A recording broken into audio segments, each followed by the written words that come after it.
Oke, Assalamualaikum warahmatullahi wabarakatuh. Ketemu lagi di channel CGA TV.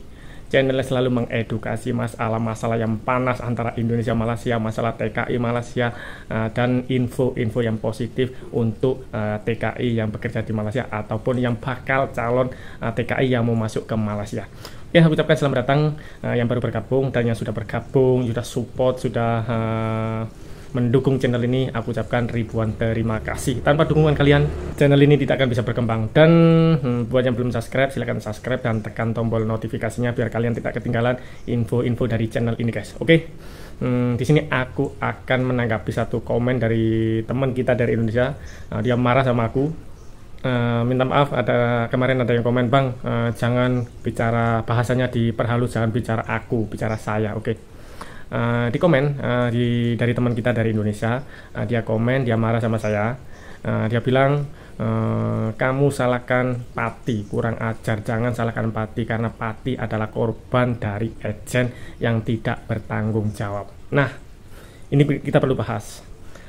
Mungkin yang komen ini tidak melihat video-videoku kemarin dulu. Aku banyak kali mengatakan kenapa Pati yang ada di Malaysia bertahan sampai saat ini dan terlalu banyak Pati di Malaysia. Salah satunya sebabnya adalah mereka ditipu oleh agen, guys. Banyak sekali faktor-faktor Pati bertahan ataupun kenapa banyak Pati yang ada di Malaysia. Aku akan jelasin satu persatu. Dan bila kalian ada sebab-sebab lain, silahkan komen di kolom komentar, nanti kita akan bahas semua. Dan ingat, orang Malaysia, aku tidak pernah mencampuri negara kalian. Aku hanya memberikan edukasi, memberikan info buat teman-temanku TKI, biar tidak salah paham, biar tidak ketipu. Karena banyak sekali ya seperti komen tadi, Pati karena ditipu majikan ataupun ditipu agen. Oke. Jenis seperti apa penipuan? Oke, yang pertama, mereka kadang mengatakan bisa masuk, bisa membuat permit di Malaysia dengan menggunakan visa melancong. Nah, itu adalah salah satu penipuan karena tidak diperbolehkan visa melancong untuk membuat permit kerja.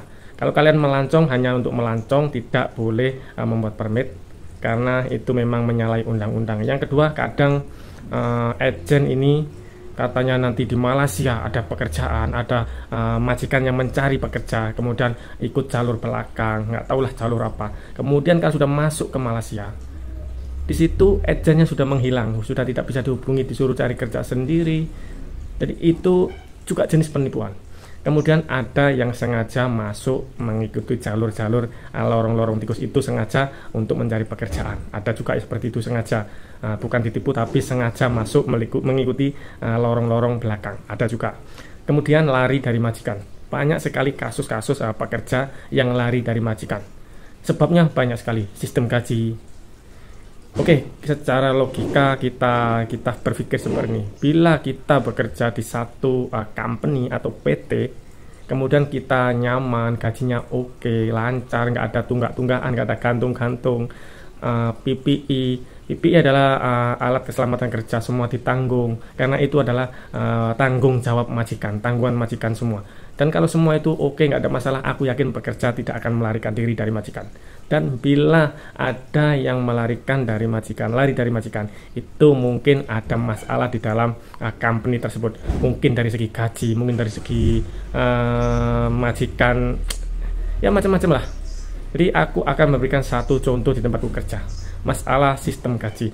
Kadang ada yang gaji sebulan sekali, ada yang sebulan 2 kali. Biasanya 15, tanggal 15 tutup kong, nanti 22 gaji, ataupun nanti 30 tutup, nanti tanggal 5 gaji. Dan banyak sekali teman-teman yang mengalami, kadang memang gajinya itu lancar seminggu 2 minggu sekali, tapi kalau kerja sebulan kadang digantung 2 minggu tapi hanya digaji 2 minggu. Nah, mungkin untuk cakaran, mungkin untuk ditahan biar nggak melarikan diri, tapi banyak sekali teman-temanku yang cerita seperti itu. Tapi di tempatku kerja nggak ada gantung menggantung, tunggak-tunggak, nggak ada.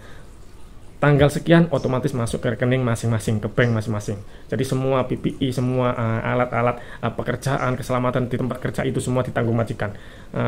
Rumah untuk Pati, bukan untuk Pati, rumah untuk pekerja aslinya ada permit, itu semua ditanggung majikan. Bahkan permit memang ditanggung majikan. Jadi kasus permit ini memang banyak sekali.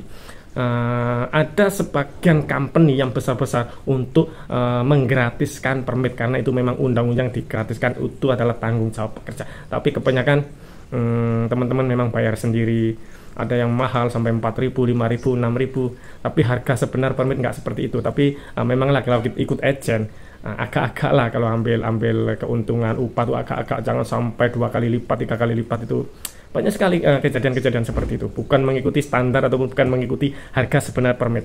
Jadi banyak sekali masalah-masalah di Malaysia ini untuk TKI. Aku bukan menyoroti yang masalah, tapi aku menyoroti masalah-masalah yang dialami pekerja-pekerja dari Indonesia. Itu yang aku berinisiatif untuk membuat satu info, membuat satu penjelasan biar TKI yang ada di Malaysia, calon-calon TKI yang mau kerja ke Malaysia ini tidak simpang siur, tahu akan undang-undang, apa yang tidak diperbolehkan, apa yang diperbolehkan, itu biar mereka tuh tahu.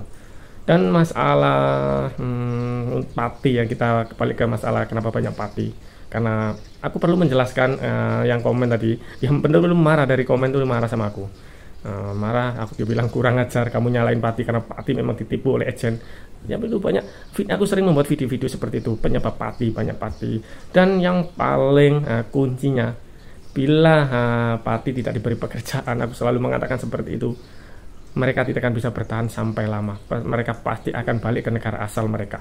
Dia tidak akan bisa bertahan kalau tidak mendapatkan pekerjaan, guys. Itu secara logika memang logik, memang masuk akal kalau berargumen, berpendapat seperti itu.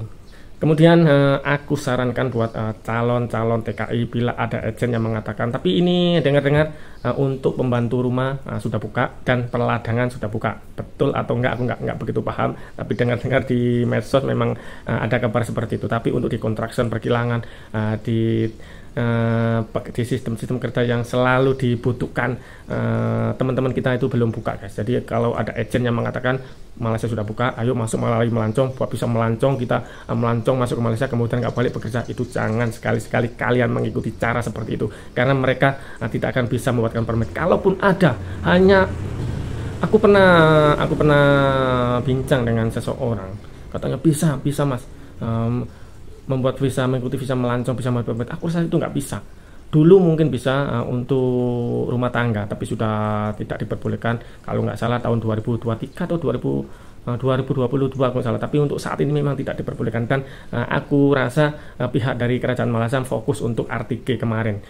Jadi mungkin sudah terlalu banyak orang kosongan di Malaysia, dan dari pihak kerajaan Malaysia dan pemerintah Indonesia untuk membuka satu deal nggak tahu, jadi fokus yang kosongan, yang tidak mempunyai dokumen, diberikan kelonggaran, diberikan kesempatan untuk membuat permit. Jadi keluarlah program RTK. Itu program yang sangat-sangat membantu buat para Pati, dan aku ucapkan terima kasih karena ada program tersebut. Itu sangat-sangat membantu buat teman-teman kita yang dari Indonesia yang nggak mau balik, masih mau bekerja, dulu tidak mempunyai dokumen, kemudian mengikuti program tersebut, akhirnya bisa membuat permit kerja yang sah. Jadi aku ucapkan terima kasih buat kerajaan Malaysia. Dan yang tidak berhasil membuat permit RTK, ada yang kasus-kasus kena tipu, sudah bayar 9.000, 10.000 tapi nggak jadi, itu mungkin nasib atau nggak tahu. Jadi aku harap konten-konten di channel ini selalu mengedukasi, selalu memberikan penjelasan biar tidak salah paham, untuk kedepannya lebih baik. Dan share ke teman-teman kalian, ke medsos kalian, biar teman-teman kalian yang tidak tahu jadi tahu masalah seperti ini. Ini memang masalah sepele, guys, tapi bila kalian sudah mendapatkan satu masalah, kalian akan bingung, kalian akan pening dengan masalah ini, guys. Jadi semoga video ini bermanfaat, dan jumpa lagi akhir kalam. Assalamualaikum warahmatullahi wabarakatuh. Salam Ted Out.